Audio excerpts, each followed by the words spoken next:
นะก็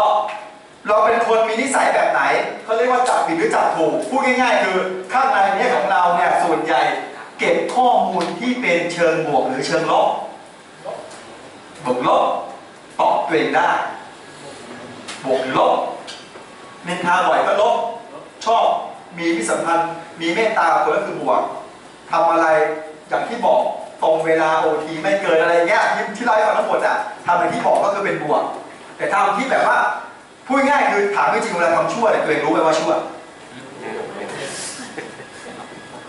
เข้าใจที่พูดว่าทำชั่วรู้ไหมว่าชั่วอายุป่านมาจะขนาดนี้โดยต้องรู้แล้วบางทีเด็กๆมันไม่รู้ถูกไหมบางทีไอ้เด็กมันไปขโมยของกินอย่างเงี้ยบางทีมันไม่ได้คิดจะขโมยแต่มันอยากกินนึกออกไหมอย่างนี้มันไม่รู้แต่มันเป็นกรรมแต่มันไม่รู้คือความแรงของกรรมก็น้อยลงมันนึกได้ที่แต่ก่อนเด็กๆอาจารย์โทษนะรู้จักแปะกงไหมศาลเจ้าจีนปวดฉี่อาจารย์มายืนฉี่อีถามไปฉี่ที่ไหนหลังแปะกงโอ้ยมึงรีบไปขอเข้ามาเลยอย่างนี้คือทำชั่วแต่ไม่รู้แต่เราโตแล้วไงเราโตแล้วเราต้องรู้ว่าอย่างนี้เรียกชั่วอย่างนี้เรียกดีทำชั่วทำดีเก็บไว้ในไหนเก็บไว้ในนี้เราจะมีนิสัยแบบไหนมากกว่ากันระหว่างจับผิดและจับถูกก็คือขึ้นอยู่กับคุณภาพในจิตใต้สำนึกที่เราทำถ้าเราเป็นคนที่ทำดีมากๆเราจะมีใจเมตตาแล้วเราจะมองคนมองโลกเป็นเชิงบวกมองโลกเป็นบวกเป็นไงไม่มองเป็นลบอ่ะคนที่มีความดีมากๆเนี่ยเขาจะมองเหตุการณ์เป็นบวกเขาจะไม่มีอารมณ์เสียไม่มีอะไรนะคำถามคือเราต้องมองตัวเราเองมองตัวเราเองทัศนคติสำคัญต่อการพัฒนาตัวเองทัศนคติเป็นเหตุการณ์ที่มองเหตุการณ์เป็นการที่เราเรียกอะไรเป็นทางเลือกในการอ่านเล่าเรื่องนี้ดีกว่าเพราะเดี๋ยวเป็นภาษาวิชาการเนี่ยมันไม่ได้อ่านได้นะทางเลือกนะอย่างนี้นะอาจารย์สอนทัศนคติสอน EQ สอน AQ ก็เอาง่ายๆอย่างนี้ขับรถยนต์หรือขับมอเตอร์ไซค์ก็ได้เราก็เข้าเรามีคนมาปาดหน้าอย่างเงี้ยปาดหน้าแล้วเราเบรกกระทันหันตัวโก่งอะไรเงี้ยเราจะมีปฏิกิริยาตอบสนองกับคู่กรณีเรายังไงเอาข้อเท็จจริงนะอย่าที่ข้อเท็จจริงนะเราจะทำไงด่าอยู่แล้วไหนมีใครบอกว่าแหมมันคงเร่งมีไหมไม่มีหรอกโอ้ป้าส่วนใหญ่ก็จะด่าถูกไหมแม่งไอเดียแล้วว่าไอหาอะไรก็ว่าไปใช่ไหมก็ด่าถูกไหมด่าก็ด่าก็ไปทำไมเราด่าเยอะขนาดนั้นก็เพราะว่าส่วนใหญ่แล้วเราเก็บของไม่ดีอยู่ข้างในไงถ้าเราด่าเยอะแล้วเราด่าไม่หยุดด่าต่อเนื่องเลยนะแสดงว่าข้างในเราเก็บของไม่ดีเยอะแต่ถ้าเราด่าแป๊บเดียวนึกได้แสดงว่ามันโมโหตอนนั้นแล้วก็นึกได้อย่าไปด่ามันดีกว่าหรืออารมณ์เรากลับคืนมาไม่ได้เนี่ยดีกว่าอย่างประมาณนี้นะโอเคก็วันนั้นก็ขับรถไปแล้วก็มีมาปาดหน้าหูเบรกตัวโก่งเลยก็เอียดเลยตัวโก่งก็โมโหธรรมชาติของจิตคือมันมีอะไรกระทบโมโหใช่ไหมโมโหบ่นนิดหน่อยแต่ก็ไม่ได้เยอะอะไรเพราะว่าทำดีมาเยอะเล่าให้ฟังเยอะนะอะไรแบบปุ๊บเสร็จก็บอกสงสัยมันคงเร่งเคยไหมที่แบบเราเร่งแล้วจำเป็นที่แบบว่ามันเร่งแล้วมันจำเป็นต้องแทรกเขาจำเป็นมีไหมชีวิตเราก็เคยมีเร่งถูกไหมแต่ก่อนอาจารย์ก็เร่งพาคุณแม่ไปหาหมอใส่ออกซิเจนเราเปิดไฟกระพริบเลยแล้วแทรกเลยลงทางด่วนให้ตำรวจเปิดทางเลยแทรกลงไปเลยไม่มีใครว่าได้เพราะว่าเราเร่งคงแล้วว่าเข้าใจเป็นไปได้ไหมที่มันไม่คุ้นเส้นทางคิดในใจไอ้นี่มันไม่คุ้นเส้นทางแน่ๆเลยเราเคยไหมที่แบบเราขับไปแล้วจะกลับรถตรงนี้ตายมันอยู่ตรงนี้ตัดเข้ามาแล้วขับแล้วก็มีไหมมีต้องช่วยตอบเลยดิมันต้องมีดิว่าชีวิตคนเราโตแล้วขนาดนี้หรือมันก็มีได้นะมันคงเร่งมันคงไม่คุ้นเส้นทางเลยเพราะว่าไปแล้วก็คิดอย่างนี้อารมณ์ดีขึ้นไหมคิดแบบนี้ดีครับดีขึ้นไหมก็ดีขึ้นอย่างมันคงเร่งก็ปล่อยวางได้รู้จักปล่อยวางไหมแล้วก็คิดบวกก็ปล่อยวางอารมณ์ดีขึ้นไม่หงุดหงิดวันนั้นก็ต้องไปทำบุญไงต้องไปทำบุญก็ไม่รู้ก็ฝึกทัศนคติเชิงบวกมาทัศนคติเชิงบวกเป็นสิ่งที่เรียกว่า เวลามีอะไรเข้ามากระทบเราแล้วเราก็วิธีคิดสึกไปกลับร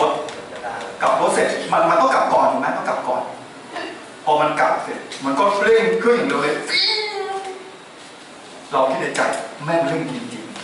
ๆเหรอฮะเร่งจริงใจก็กลับรถเสร็จก็ตีเข้าข้างทางเพื่อซื้อพวงมาลัยกับเด็กขายพวงมาลัยที่ซื้อกันประจำพอเปิดกระจกข้างแล้วก็อะไรพอพวงมาลัย2 พวงมันก็แซวเราก็มองเราแต่มารู้จักเรามองเราเป็นไงพี่เบรกตัวโกงเลยอะตัวโกงเลยอะสงสัยคงเร่งนี่ขนาดมันกลับรถมาแล้วมันยังปิดเลยมันคงเร่งมากพูดอย่างนี้ไปเสร็จใช่ไหมเสร็จมันก็มองหน้าจ่าแล้วบอกว่าจริงเหรอพี่คำถามว่าจริงเหรอพี่เกิดความสงวนไหมจริงเหรอพี่แล้วก็มองแล้วบอกว่าพี่รู้เปล่าว่าผมอยู่ที่นี่ประจำใช่ไหมขายพวงมาลัยมาตั้งนานพี่ก็รู้ใช่ไหมรู้พี่รู้แบบไอ้เนี่ยแม่งเป็นที่ประจำเลยอะไรที่กูคิดมาทั้งหมดอะที่มันเร่งที่มันไม่คุ้นเส้นทางกับไอ้เด็กที่มันบอกไม่บอกมันเป็นที่ประจำเลยแสดงว่าทัศนคติหรือวิธีคิดกับเหตุการณ์จริงๆอะไรสำคัญกว่ากันทัศนคติหรือวิธีคิดของเราต่อเหตุการณ์กับเหตุการณ์อะไรสำคัญกว่ากันถ้าบอกเหตุการณ์สำคัญกว่าอาจารย์อาจจะจริงเหรอไอ้น้องนี่มันลูกคงกันนี่ว่ามึงจ่ายเงินปิดประตูวิ่งไปปาดหน้ามันคืนเพราะว่ามึงชั่วถูกไหมแล้วทัศนคติสำคัญกว่าไหมวิธีคิดถูกไหมวิธีคิดของอาจารย์คืออะไรคือการที่เราคิดบวกหลายๆครั้งที่เราถูกมอบหมายงานที่มันยากๆแล้วเรารู้สึกท้อแท้เรามีวิธีคิดที่ทำให้เรามีกำลังใจหลายๆครั้งที่เราตำหนิเรื่องงานเรามีวิธีคิดที่ทำให้เราพอใจไหมใครเคยโดนลูกค้าด่ามีไหมมีครับมีไหมโดนลูกค้าด่าสมมุติว่าคุณโดนด่าในเรื่องที่คุณไม่ได้เป็นคนก่อมาทำอย่างนี้คุณจะมีวิธีคิดหนึ่งน้องปางเป็นโอเปอเรเตอร์เปิดจานเป็นลูกค้าที่ใช้บริการของเราผลิตอะไรบ้างนะเครื่องอะไรบ้างเครื่องเป็นอาหารสัตว์ใช่ไหมเราผลิตเราไปส่งใช่ไหมเราก็มีเซอร์วิสด้วยนะลูกค้าโทรมาฮัลโหลนั่นใครรับอ่ะโอเปอเรเตอร์ค่ะชื่ออะไรปาล์มค่ะคุณรู้ไหมส่งของก็ช้าคุณรู้ไหมเครื่องจักรที่ผลิตเนี่ยผลิตไปก็ไม่ได้มาตรฐานตามที่คุยกัน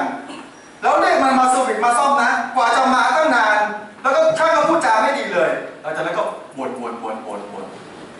ปาล์มไม่ได้เป็นคนท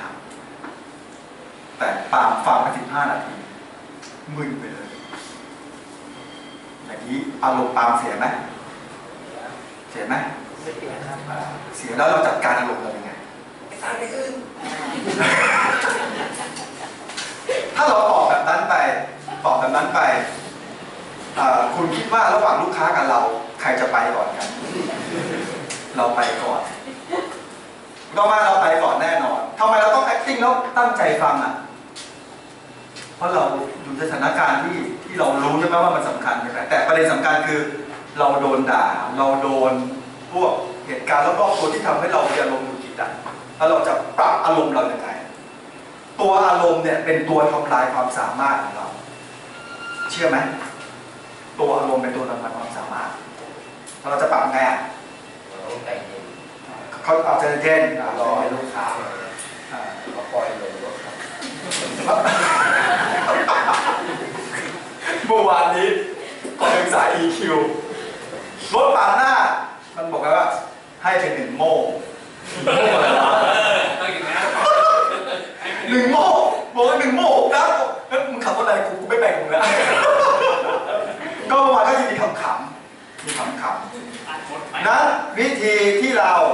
สามารถปรับอารมณ์เราได้เราต้องเข้าใจก่อนว่าตัวอารมณ์เนี่ยมันทำลายศักยภาพสมมุตินะวันนี้นะอันนี้เมื่อเช้าโดนเจ๊ด่าไปใช่ไหม15 นาทีที่โดนด่าไปใช่ไหมเรื่องช่างเรื่องอะไรโดนด่า15 โดนด่าไปนะสมมุติว่าวันนี้มีคนมาให้เงินปาล์มนะชื่อปาล์มใช่ไหมปาล์ม86,400 บาทให้เลย86,400 บาทแต่กำลังวางให้อยู่มีคนขโมยไป15 บาทมีคนขโมยไป15 บาทให้เลยปาล์มโดนขโมย15 บาทปาล์มเสียใจมากโดนเงิน86,000 กว่าบาททิ้งแม่งหมดเลยตามกระทำนั้นไหมทำก็บ้าอะไรกันเข้าใจไหม86,400 บาทคืออะไร86,400 บาทก็คือเราเอา24 ชั่วโมงคูณ60 นาทีคูณ60 วินาทีเท่ากับ 86,400 วินาทีถ้ามีใครขโมยเงินเราไป15 บาทไปถึง15 วินาทีทำให้เราหงุดหงิดแต่ของปาล์มไป15 นาทีก็คูณไปก็คือเป็น900 วินาทีไงเทียบไปปาล์มนะปาล์มโดนไปอย่างนั้นทั้งวันปาล์มจะโยนเงินทั้งหมดทิ้งไหมคือหมายถึงว่าโอ้ยหงุดหงิดจังเลยครับพี่ขาทำงานก็เบี่ยงสะบัดนู่นนี่นั่นโทรศัพท์ลูกค้ามาก็หงุดหงิดนู่นนี่นั่นคุณอยากจะบอกหัวหน้าว่าพี่ฮะหนูวันนี้คุณหนูขอลากลับบ้านได้ไหมพี่บอกได้มึงลาออกไปเลยเราจะทิ้งไหม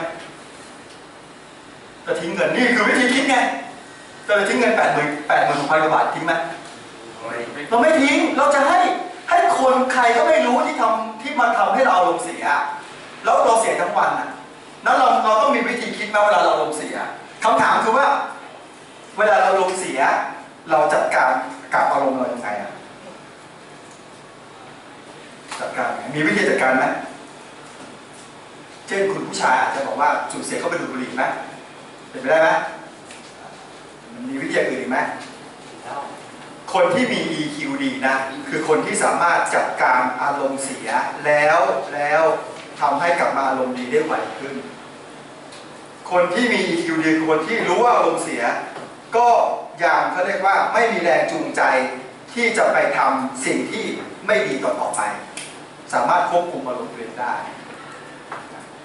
คนที่อารมณ์เสียหรือมี EQ ดีก็จะต้องพิสูจน์ว่าเวลามันน้อยลงหมายถึงว่าเวลาโกรธแล้วก็จัดการน้อยลงได้นะคือหมายถึงว่าเวลากลับมาอารมณ์ดีน้อยลงได้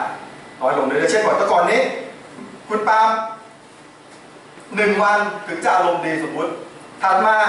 พัฒนาเป็นครึ่งวันถัดมาเป็นแค่ชั่วโมงเดียวถัดมาเป็น15 นาทีหนูก็หายแล้วพี่เพราะหนูทนได้อย่างนี้คือ EQ ดีแล้ว EQ มันเกิดจากการฟังหรือเกิดจากการฝึก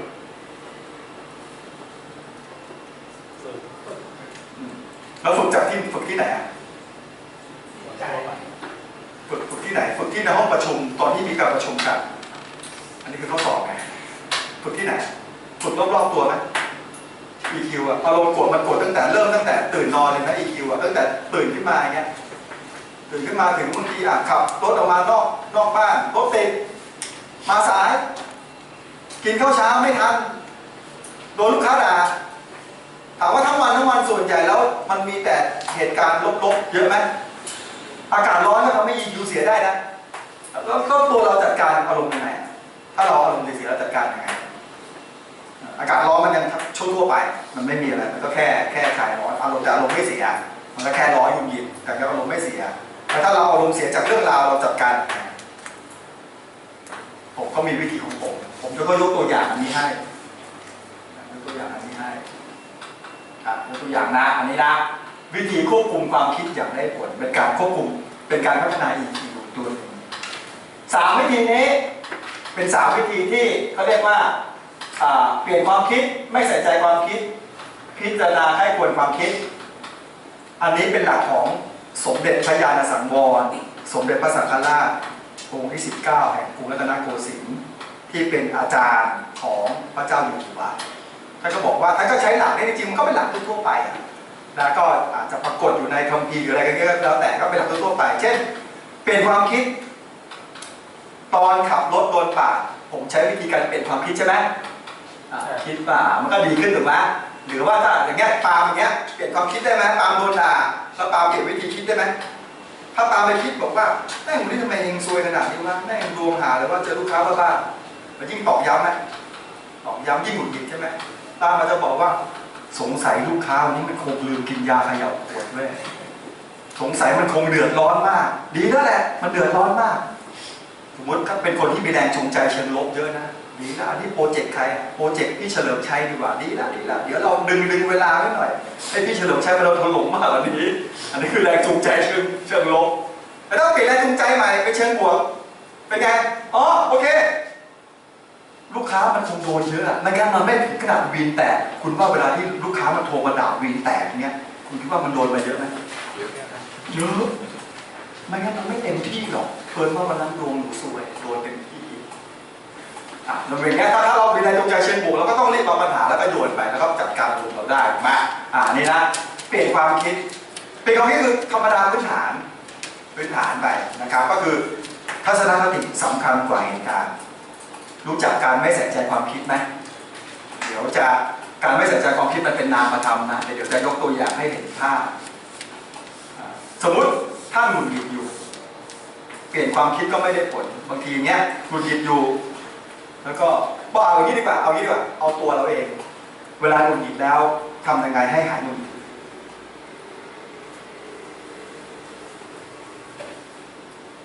ฟังเพลงโอเคอยู่ในเวลางานฟังเพลงได้ไหมฮะ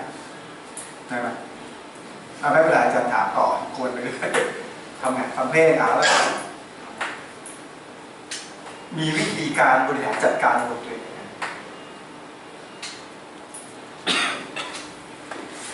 ถามจริงอารมณ์ดีกันตลอดเวลามาผิดหลักสูตรปะเนี่ยเวลาไปหงุดหงิดแล้วหายหงุดหงิดอ่ะบางทีเราก็ปล่อยอารมณ์ใช่ไหมปล่อยไปจนมันคลายบางทีมันก็หายไปใช่ไหมปล่อยเวลาไปแต่บางทีเราไม่รู้หรอกเวลามันเยอะขนาดไหนแต่บางทีเราก็ไปทำอย่างอื่นเขาเรียกว่าไม่ใส่ใจความคิดก็อาจไม่รู้ตัวผมก็ยกตัวอย่างให้มาเทียบเคียงให้ฟังโดยเป็นรูปธรรมอย่างนี้บางทีเราก็ลืมบางทีก็กดอยู่จนทำอะไรอย่างอื่นเขาเรียกไม่สนใจความคิดมันก็จะลืมไปแต่วิธีที่ดีคือว่าสมมุติเรากำลังโกรธอยู่แล้วเราเปลี่ยนความคิดก็ไม่ได้มันก็กลับมาเรื่องเดิมวนเวียนไปวนเวียนมาเรื่องเดิมว่าหงุดหงิดอย่างเงี้ยมันทำให้เราโกรธอย่างเงี้ยเราก็ใช้วิธีไม่ใส่ใจความคิดเช่นเหมือนกับแยกความคิดออกให้มันอยู่กองไว้ข้างหน้าแล้วเราเป็นคนดูมันเป็นนามธรรมนึกออกไหมโยกเปรียบเทียบเป็นรูปธรรมสมมติว่ามันมีเด็กเคยพาเด็กไปที่ห้างไหมฮะมีไหมเด็กไปที่ห้างแล้วเด็กอยากได้ของแล้วเราไม่ซื้อให้แล้วมันก็ลงไปดิ้นกับพื้นมีไหมมีมันก็มันก็จะได้ใช่ไหมแล้วเราก็แพ้มันโดยที่การดูมันแล้วมันจะเป็นจะตายกระเสือกกระสนมันดิ้นรนกระแดกกระเดื่ออยู่ตรงนี้แล้วเราก็ไปซื้อให้มันก็หยุดไหมมันก็หยุดแสดงว่าเราแพ้หรือเราชนะเราแพ้วันถัดมาคราวหน้ามันไปอีกมันอยากได้อีกมันทำอีกไหมมันทำอีกถ้าเราไปยอมมันอีกเราก็จะแพ้อารมณ์ก็เหมือนกันวิธีแก้เด็กคนนี้คืออย่าไปสนใจหลักอันนี้คือหลักการแก้คืออย่าไปสนใจแต่ลมเลือกมองแล้วเดี๋ยวเวลาไม่มีคนสนใจมันจะเลิกไปเองอารมณ์เหมือนกันเวลามันเกิดอารมณ์ปล่อยมันกำลังโกรธไปดีแต่กูไม่เกี่ยวปล่อยมันไปแล้วเดี๋ยวมันมีอารมณ์โกรธใหญ่เลยเขาเรียกไม่ใส่ใจความคิดแยกนามธรรมมันเป็นนามธรรมไม่ใส่ใจความคิดแต่ภาวะที่เราเกิดขึ้นคืออะไรภาวะที่เราเกิดขึ้นคือเรารู้ตัวว่าเราไม่ได้ฟุ้งเรารู้ตัวว่ากำลังปวดอยู่แล้วเรารู้ตัวพอเวลาเรารู้ตัวแล้วมันเปรียบเสมือนกับที่เราปิดประตูบ้านเวลาโกรธเนี่ยเปรียบเสมือนเปิดประตูบ้านเปิดประตูหน้าต่างลมมันก็พัดปุ้งปังความโกรธก็เต็มบ้านเลยแต่พอเรารู้ตัวเมื่อไหร่ปิดประตูบ้านปั้งทางหลักแล้วคืออารมณ์โกรธมันจะหยุดแต่มันยังมีเชื้อความโกรธอยู่เขาเรียกว่าลมยังปั่นป่วนอยู่ข้างนอกแล้วเดี๋ยวมันจะค่อยๆหายไปเองเนื่องจากเราไม่ไปสนใจมันใครถนัดอย่างไรก็อย่างนั้นถามว่าสมมุติว่าฟังเพลงโอเคเอางี้เมื่อ3 ปีที่แล้วโกรธแล้วต้องออกไปดูดบุหรี่แล้วก็อีก3 ชั่วโมงกว่าจะหาย3 ปีถัดมาโกรธ ก็ออกไปดูดบุหรี่อีก3 ชั่วโมงถึงจะหายแสดงว่าคนนี้ EQ ไม่ได้พัฒนาระยะเวลามากขึ้น EQ ไม่ได้พัฒนาถูกไหมมันต้อง3 ปีถัดมาปวดมันต้องน้อยลงอย่างนี้ EQ พัฒนาเราต้องมองตัวเราเองมันต้องมองย้อนไปว่าที่ผ่านมาของเราตัวเราอารมณ์โกรธลดลงไหมใจเย็นมากขึ้นไหมช่วงชีวิตที่ผ่านมาถ้าช่วงชีวิตที่ผ่านมามันไม่ลงเลยแล้วมันมากขึ้นอีกต่างหากแสดงว่า EQ เราต่ำ EQ มันไม่ได้ขึ้นกับอายุมันต้องดูตัวเองนะสุดท้ายตัวคือพิจารณาให้ควรความคิดอันนี้เป็นอย่างนี้สมมติมาที่ปากเลยนะโดนด่าใช่ไหมก็คิดวนเวียนวันนี้โชคร้ายโดนด่าหงุดหงิดไปตลอดการพิจารณาควบคุมความคิดคือตั้งคำถามกับตัวเองเฮ้ยคิดแล้วได้ประโยชน์อะไรก็ไม่ได้ประโยชน์ดีกว่าเฮ้ยแล้วเราไปทำให้มันเสียหายหรือเปล่าก็ไม่ได้ทำดีกว่าเฮ้ยแล้วจริงๆแล้วมันเดือดร้อนไหมไอ้คิดไปแล้วมีประโยชน์อะไรมีแต่เสียสุขภาพจิตอย่าไปคิดมาเลยอย่างนี้คือขั้นการพิจารณาให้ควรความคิดคือใช้ปัญญาหลักพุทธเขาเรียกว่าโยนิโสมนสิการสุขไปไหมคือพิจารณาเนี่ยนะโยนิโสมนสิการไม่สุขไม่ได้ฟังติดเอาไว้หน่อยนะเผื่อไปที่วัดไปเจอคำนี้นะโอเคแล้วโอเคนะโอเคก็คือว่า EQ ต้องดีขึ้นอีกสัก10 นาทีเดี๋ยวจะเปิดวิดีโอให้ดู EQ ต้องดีขึ้นก็คือ3 ปีที่แล้วเวลาลดลงที่บอกถ้าสมมุติว่าเวลาไม่ลดลงก็แสดงว่า EQ เราไม่ดีอันนี้เคลียร์ข้อนี้เคลียร์นะยกตัวอย่างมีชายคนหนึ่งอันนี้เห็นหลุมไหมฮะหลุมนะเห็นหลุมไหมหลุมนี่เรามองไม่เห็นนะ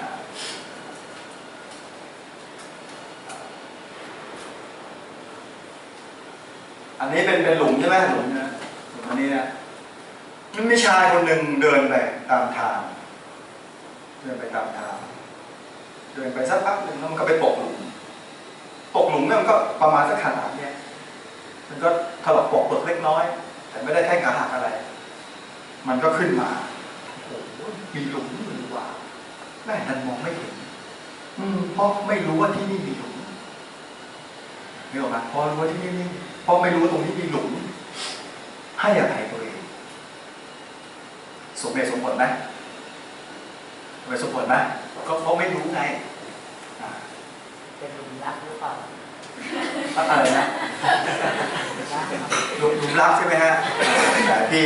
วัยนี้มันจริงๆความรักมันไม่เกิดขึ้นนะความรักที่เกิดได้ขึ้นเรื่อยๆทุกวัยพูดไปได้ดีนะพี่หลายเดือนถัดมาชายคนเดิมเดินไปในเส้นทางเดิมตกหลุมเดิมถลอกปอกเปิดแล้วขึ้นมาตกหลุมเดิมอีกแล้วก็บอกกับตัวเองว่าคราวนี้ผมลืมผมให้อภัยตัวเอง